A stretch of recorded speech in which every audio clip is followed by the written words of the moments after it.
Mesdames, Messieurs, je suis présentement avec le maire de Sainte-Thérèse de Gaspé, M. Roberto Blondin, pour notre rencontre hebdomadaire en ce jeudi 16 avril. Tout d'abord, bonjour M. Blondin. Bonjour Mirko. Ça va bien malgré la situation? Ça va bien, ça se maintient, puis mon travail est fort. On a discuté en préparation d'entrevue qu'on allait parler un peu de la sensibilisation en ce qui concerne les fraudes téléphoniques et les courriels frauduleux que bien des gens reçoivent en ce moment. Il faut vraiment être prudent. Ben, c'est ça. Parce qu'on sait que dans ces moments-là, il y a des personnes mal intentionnées par rapport à les sommes d'argent qui sont disponibles au gouvernemental, autant du fédéral que du provincial. Vont vous envoyer des courriels, vont demander votre numéro d'assurance sociale pour remplir un dossier quelconque pour avoir le droit de l'argent. Ne faites pas ça, ça prend des sources officielles avec vraiment là, par téléphone ou par lettre, par lettre, excusez. Puis des sites officiels du gouvernement fédéral et provincial. La personne qui vous interpelle, c'est peut-être parce qu'il veut avoir quelque chose. Si vous communiquez directement avec le site officiel, vous êtes sûr et certain qu'il n'y aura pas de fraude.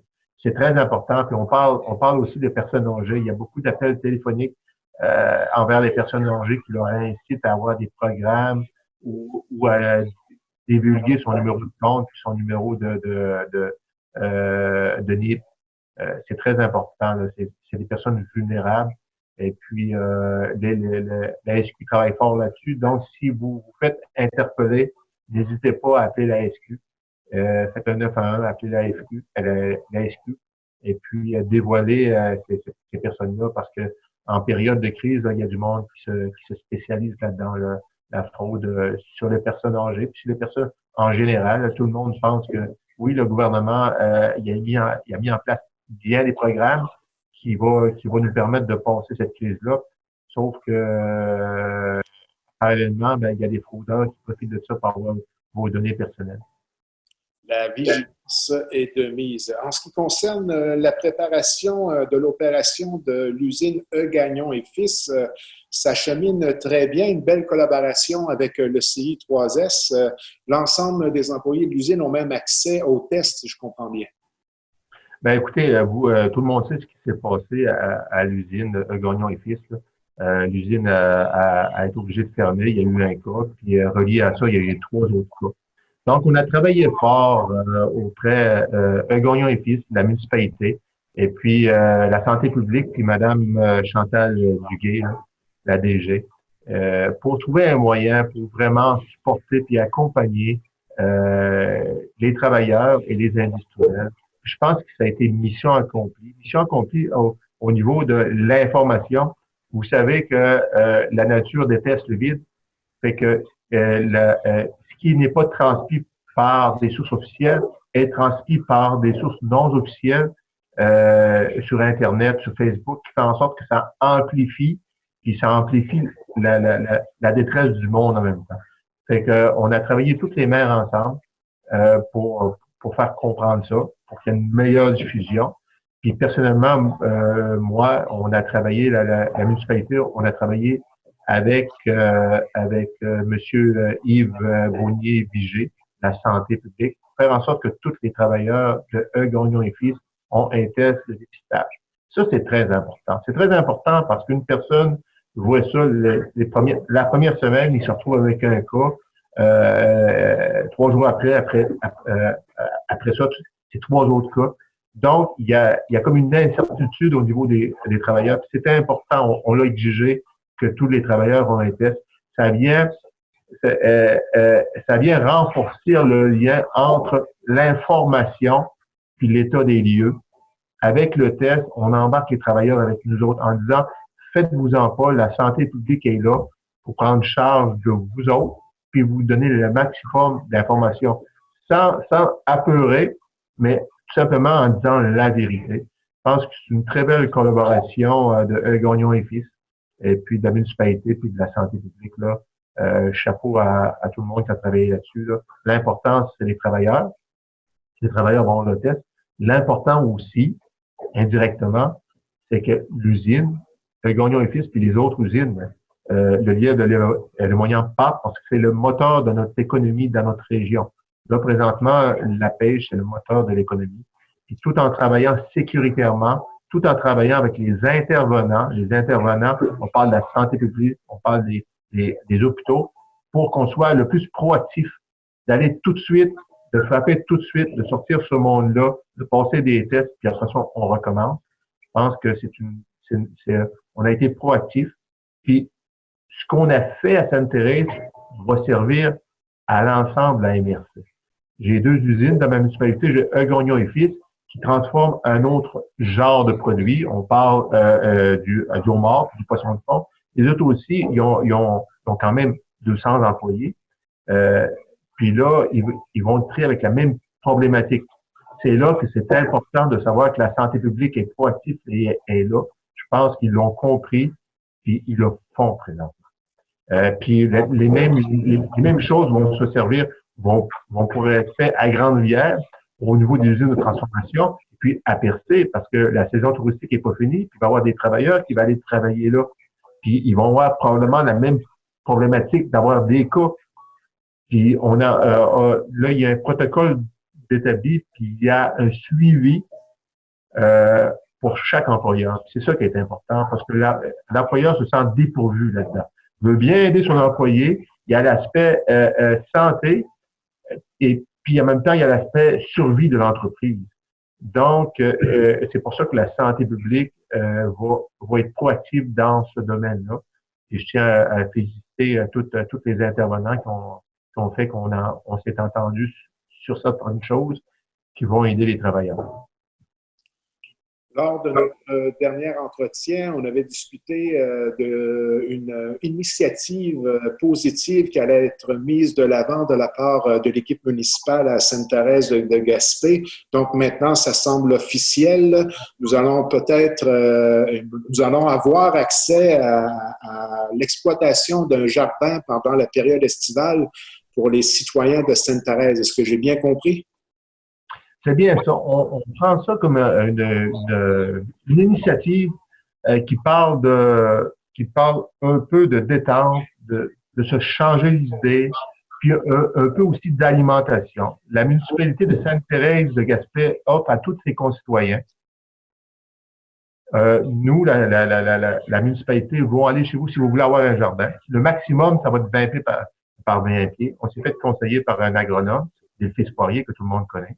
Je pense que 20 pieds par 20 pieds peut suffire à une famille normale pour bien s'alimenter pendant l'automne. Puis il y a aussi 20 pieds par 20 pieds, vu que c'est une première année de jardin, il y a beaucoup de mauvaises herbes. Donc, c'est beaucoup plus d'entretien. Mais en même temps, c'est un peu plus de temps pour se divertir et de se changer les idées un peu. Là.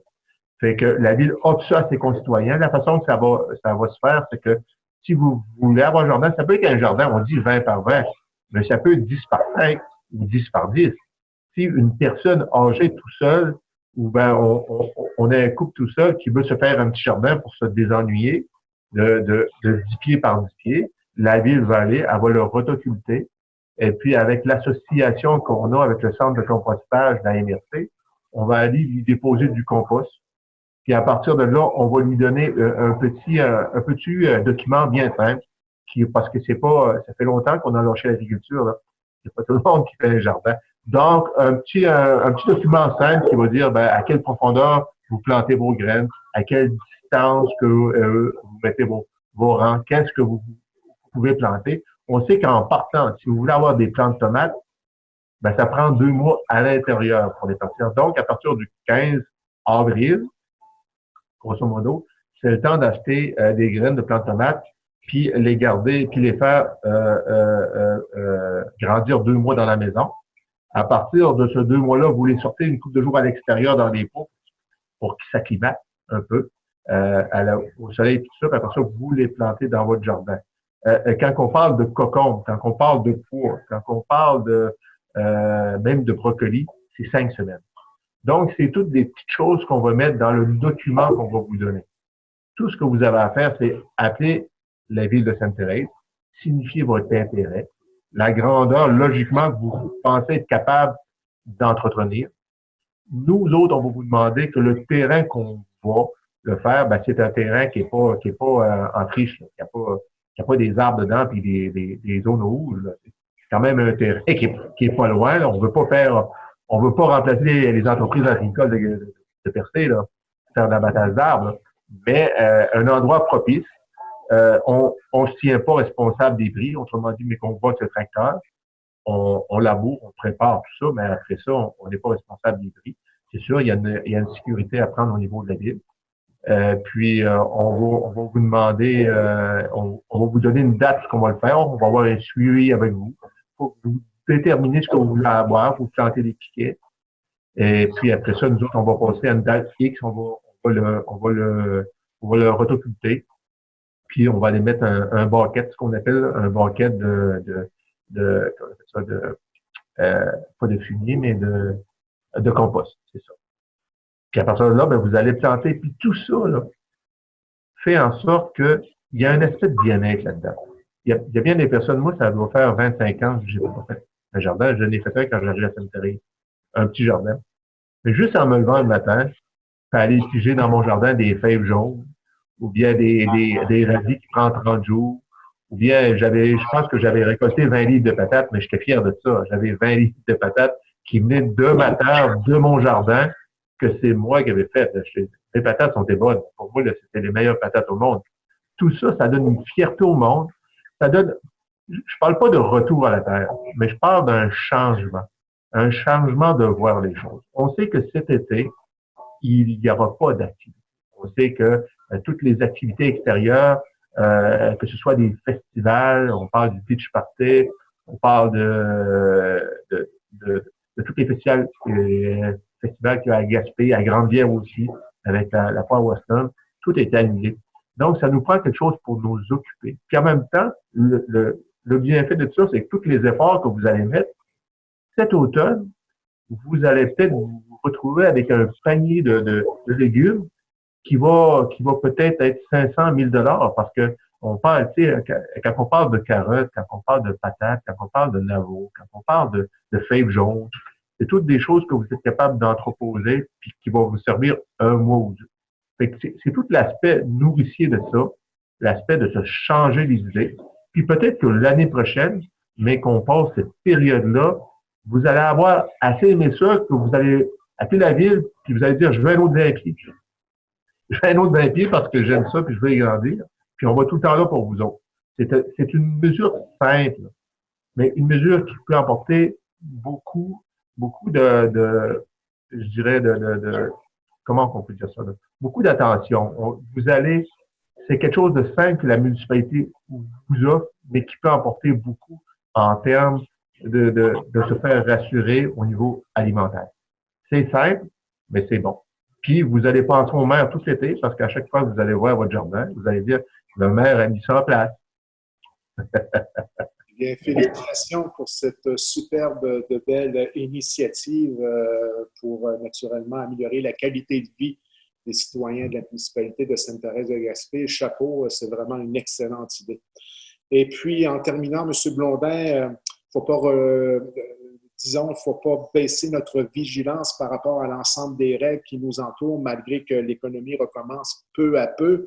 Peut-être encore rappeler les règles de base à suivre. Écoutez, c'est très important. On parle des règles, de règles simples. On parle de la distance entre individus. Je sais qu'on a tendance à s'approcher, mais c'est garder le 2 mètres. Parce que c'est peut-être pas vous qui va le donner, mais c'est peut-être l'autre qui va vous le donner. On ne sait pas. Tu sais, il y a des cas où les personnes n'ont aucun symptôme. Ils n'ont pas de fièvre, ils n'ont pas rien. Ils sont fait tester. Le monsieur à l'usine, Gagnon et Fils, n'avait pratiquement pas de symptômes, pratiquement pas. Puis il a été testé positif tout de suite. Donc, on ne sait pas si la personne qui nous parle, qui a une bonne distance, l'est, puis on ne sait pas si nous autres, on l'est aussi, puis qu'on n'a pas de symptômes. On parle de se laver. Lavez-vous les mains. Le savon, là, c'est la meilleure chose. On a dit là-dessus, moi j'ai dit là-dessus, puis le savon est encore bien meilleur que le Purell de ce monde. Le savon élimine 90% de toutes les bactéries, tandis que le Purell en élimine à peu près 50. Donc, c'est important de se laver les mains quand on revient à la maison et puis de garder une bonne distance. Surtout, n'oubliez pas d'appeler les personnes que vous aimez. Vous pouvez leur parler. À ça, c'est merveilleux avec la technologie, là, on fait des entrevues live de même. Surtout, appelez-les sur Skype si votre mère, votre grand-père ont un système informatique. Sinon, appelez-les par téléphone. Prenez des nouvelles des autres, rassurez-les. Parce que, écoutez, c'est pas évident pour une personne âgée de voir ce qui se passe partout, là, au niveau des centres hospitaliers, là, ou des lieux de vie pour les personnes âgées, là, de voir la proximité de la mort si près des personnes âgées. Donc, il faut les rassurer. Ça va bien aller, ne pas aller les voir, de se garder une bonne distance. Puis s'ils ont besoin d'aide, surtout d'être là pour les autres. C'est très important. M. Blondin, merci pour cette rencontre hebdomadaire. On se donne rendez-vous jeudi prochain. Puis n'oubliez pas, si vous voulez avoir un jardin, le 385-3313, appelez à la ville, puis on va vous donner le calendrier, quand est-ce que ça va être fait, puis qu'est-ce que vous voulez.